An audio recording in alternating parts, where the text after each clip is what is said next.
गई है। लाख सिपाही कर बंदी है, मंगनी 16 से बदमाश बंदर हो गए रंग में घूमे फिर बंदा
परंतु पिताजी का नाम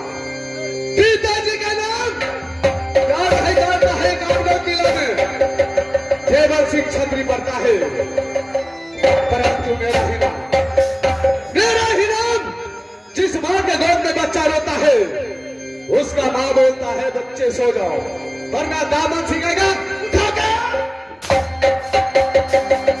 भाई। वही मेरा नाम चोर डकैत या लुटेरा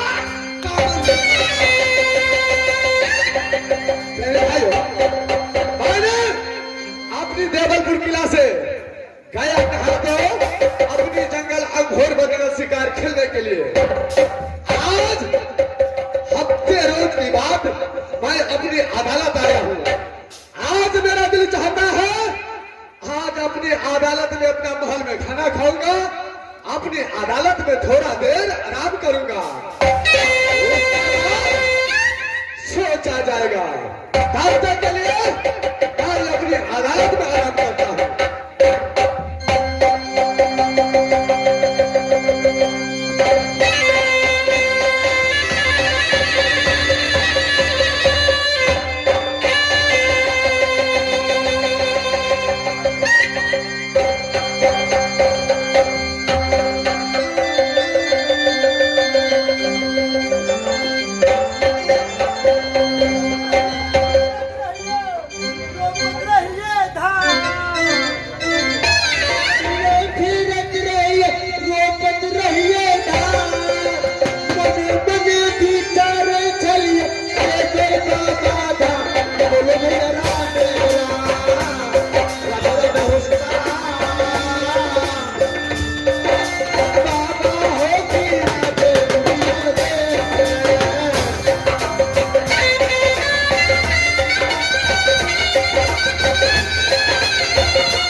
बाप रे बाहे बड़ी जुलूम के बात चलेगी चले चले तो हमारा दिमाग खराब हो गया छो ए पत्रा में लिखा छे देश देश के सुबह में देश के छात्री लग जा पड़ते ई पैमान पहुंचाबे ला बुझलो मास्टर अब चले चले अब मन खा गया ले देखे छै अभी कोल रा छिए ने छिए से करी हमरा सेंड बोर्ड में करी पौधा जाता मास्टर हमरा करी ओए या पढ़ा दे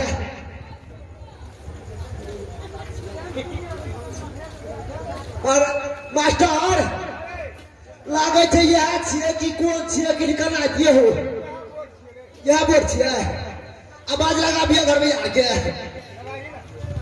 कोई छिए घर वाला सब यो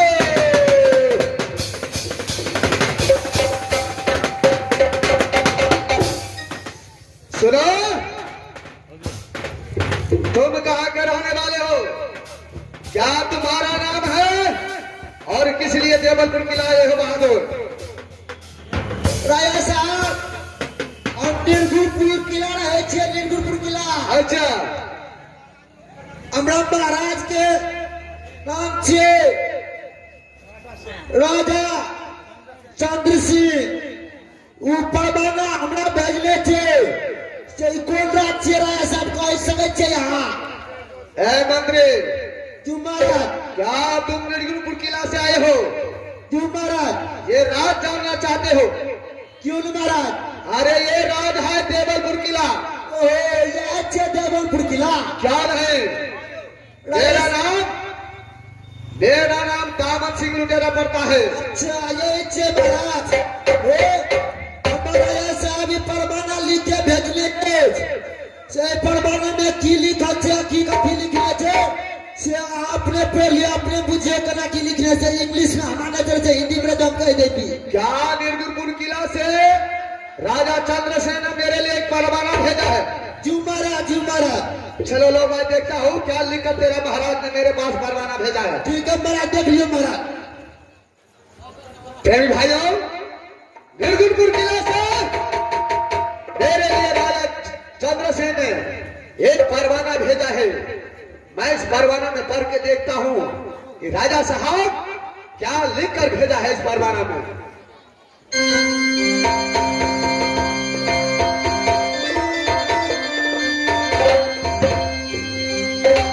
अरे अगला बगला से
महाराज निर्गुणपुर किला में सभा लगाया है। क्यों महाराज? ये परवाना, एक परवाना मेरा पास भी आया। और महाराज ये कितना परवाना भेजे थे तोरा के लिए? ये परवाना में इतना नहीं छपिला कि मैं देखुए छे तो आधार राज पाठ जे पूछ के सब छे ने आधार राज पाठ ओए में फ्री कराते। क्या बात है? ये परवाना पकड़ो, तुम आगे चलो। हमारा मैं निर्गुणपुर किला आ रहा हूँ पीछे से। ठीक है, जल्दी अभी महाराज। ठीक है, तुम आगे चलो, मैं पीछे से आ रहा हूँ। ठीक है, ऐसा चले चलता।